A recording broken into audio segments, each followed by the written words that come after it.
Sup Shredders, my name is Logan, aka Spiderhands, and welcome to SB Reviews, where today we have ourselves a track from an act named Richard Jellinek titled the Procrastination, or the Procrastination song. If we switch over to here, we have it on Spotify. Lots of love for it, man. 100k plays, that's pretty dope. I have listened to Richard Jellinek before. I'm keen to listen to more of it. He's a phenomenal guitarist and a great musician, and I do enjoy my time with him. We're going to be listening through this track from start to finish. We also have lyrics.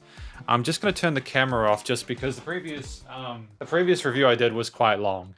So I want to make sure that I don't run out of camera footage halfway. Let's go. Let's start. Oh, damn. Straight in there. It's a really fizzy, sizzly little lead guitar tone, isn't it? Oh, that tremolo bar, though. That's good times. Kind of reminds me a little bit of Van Halen stuff. Oh, those toms are resonant, but that's all.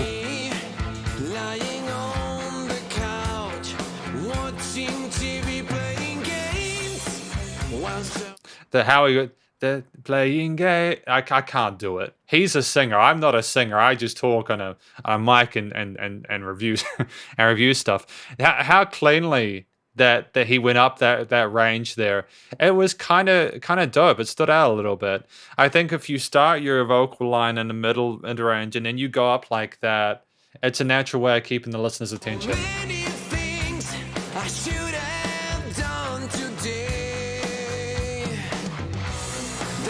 Oh, bridge?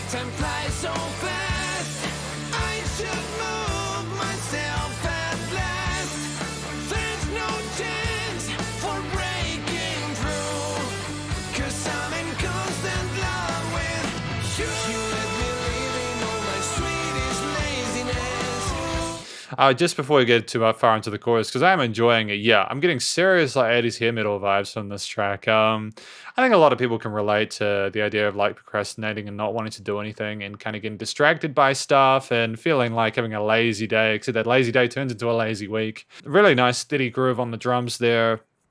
Lots of interesting stuff happening with guitars, whether we've got palm muted sort of rhythm power chords or we've got these arpeggiated sort of leady bits. And the bass is nice and present there.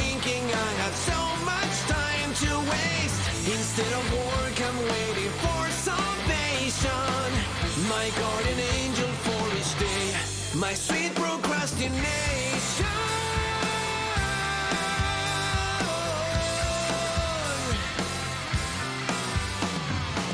Great job with that call and response there, with his like held notes on his singing there at the end of the chorus, and then that lead melodic theme that instantiated at the start, acting as a way of finishing off that transition back into the second verse. It's really clean stuff and it's clever songwriting.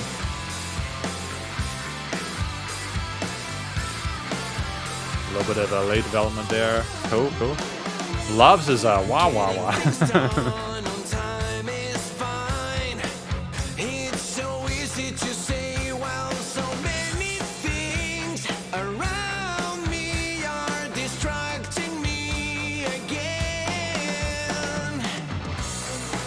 Just before we go any further, I should also mention that the person doing the vocals is Lucky from Chile. So shout out to Lucky. Well done as well.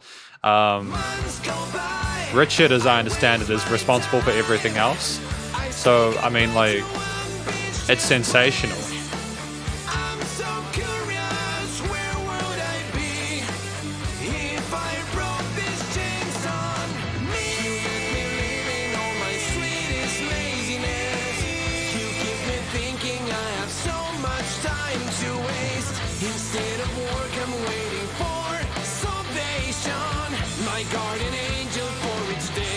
My sweet procrastination, I try to hide. Yeah, we're going straight into that interlude there. That's cool. We're floating our way through the song at the moment. Again, we have lyrics at the end to go through just to make sure we haven't missed anything.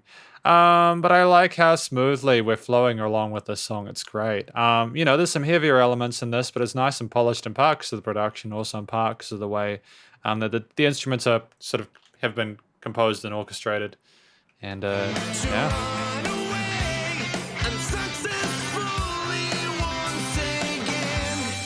try to break this stupid fate, but I'm in love with you. Hey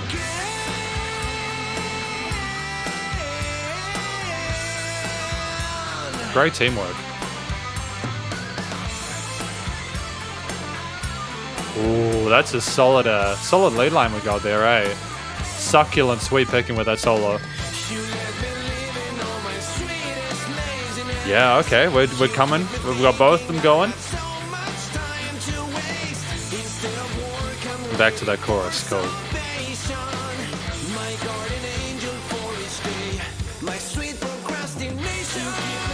Oh, key change? Damn, man. I wasn't expecting that. I genuinely wasn't.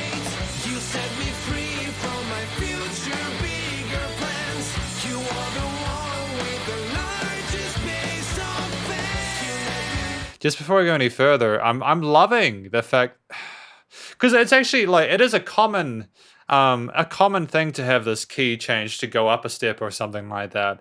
But I love it when like the song doesn't present that it's going to do that. Occasionally you get kind of really formulaic tracks where it's like really predictable the whole way out, and you're like, oh, don't tell me we're going to do that, and then it happens. But I think in part because of the coloration of lead guitar parts, the energy within the vocals and all these different sort of like to it. It's an interesting concept. I know we've got to get back to the song, but it's an interesting comment to talk about what the song is actually about as well. Because talking about getting distracted by someone and not wanting to do anything, I haven't really heard that before. That's a unique sort of angle to discuss within a song. Usually when people are procrastinating, they don't know why they're procrastinating. But for the song to be like, yeah, actually, I know why I'm procrastinating. It's because of you. That's a bold step, and I kind of dig that.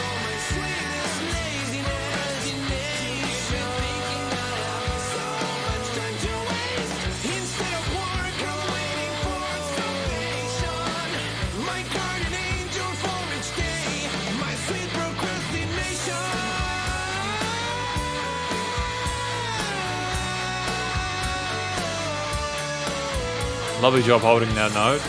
All those notes, should I say, legato bit.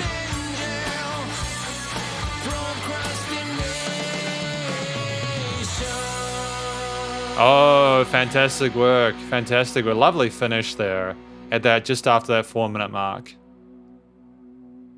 Great job holding that. I'm glad we didn't have a fade out with this. I'm glad we had a strong finish. It's always a shame because you get like a really cool sounding bit and they kind of repeat it until it's quiet. And it's like, no, I wanted to hear it to its finish. We didn't get that with Richard Jellinek and Lucky with Procrastination. Yep, phenomenal track. I really enjoy it. It thoroughly deserves the 118k listens it's had. It makes a lot of sense. It's a reason to respect musicians like this when they genuinely care about what they're doing. We've got, like a vocalist who clearly knows what they're doing with their pipes and the story of the song as well as innately interesting. The guitar playing is fantastic. Actually, I like how much Richard was pocketing. He can obviously play. Like that sweep picking was so clean in that lead solo, but he holds back for the sake of making the song better to listen to because, like it's arguable whether the average person loves listening to a shred solo. It's all about context, right? But having a story and allowing the story to be told and then having your time to shine for your 30 seconds or whatever is also a really classy thing to do. This is the conclusion though, of course, but before that we'll have a look at the lyrics. We've got lyrics by Richard Jellinek down the bottom. The thing is, while I'm glad I have the lyrics, I actually heard most of the stuff the first time. I heard most of the stuff the first time, so it's totally fine. I can relate to this, playing games, watching TV, not wanting to do things I should have done.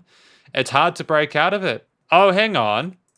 So the guardian angel was the procrastination. So he's in love with this procrastination. Oh, I love it. Oh, I get it now. So that's actually a different angle. So that's why I'm glad that I had the lyrics, because that's the importance of missing a few key words within a vocal line or within a stanza.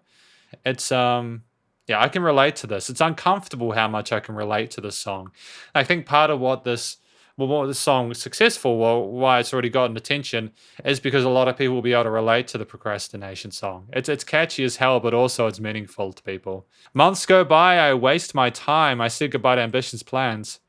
Oh, damn, it gets really, really tough at the second verse, doesn't it? Damn, it gets a whole lot darker in that second verse, talking about how like it's been months of this. I'm trying to get away with it, but falling in love with procrastination.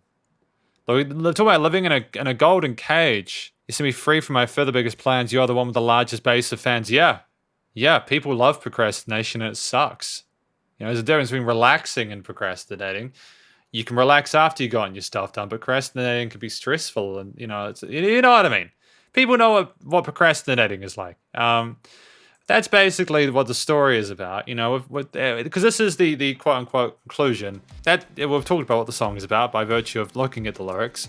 The vocal performance was exceptional. The guy has great pipes, fantastic vocal melodies and harmonies there. But like nice little bit of vocal frying parts, and clearly cared about the performance, and I have a lot of love and respect for that. In regards to Lucky, with Richard, with everything in regards to the structure, the songwriting, stuff like that, it's exceptional, and it takes talent and skill and experience to be able to do this. And I've got to hand it to Richard Jellinek with his song Procrastination. I got a lot of respect for it. It would have taken time to be able to put all this together. And I'm glad that it's getting attention. The structure of the song is inherently interesting with like the verse, chorus, bridge parts, but also the interludes and the instrumental outros and stuff like that. Not instrumental outros, but just the variation on the choruses. You know, even if we had the chorus lines repeated a few times, that key change kept it a little bit fresher, and there were variations to each of the times so that it didn't become repetitive. There was obviously they were conscious of that, so there was efforts made to make it better for the listener, and I adore that. It's really considerate, and it's part of what will allow people to become successful.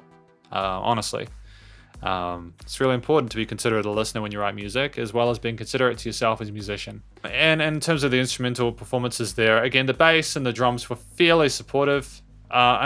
Sometimes people have said that, like, when I say fairly, it sounds patronizing. I don't mean it like that. I mean it in genuine state of fairly. That was fair with the way they supported the guitar parts and the vocals.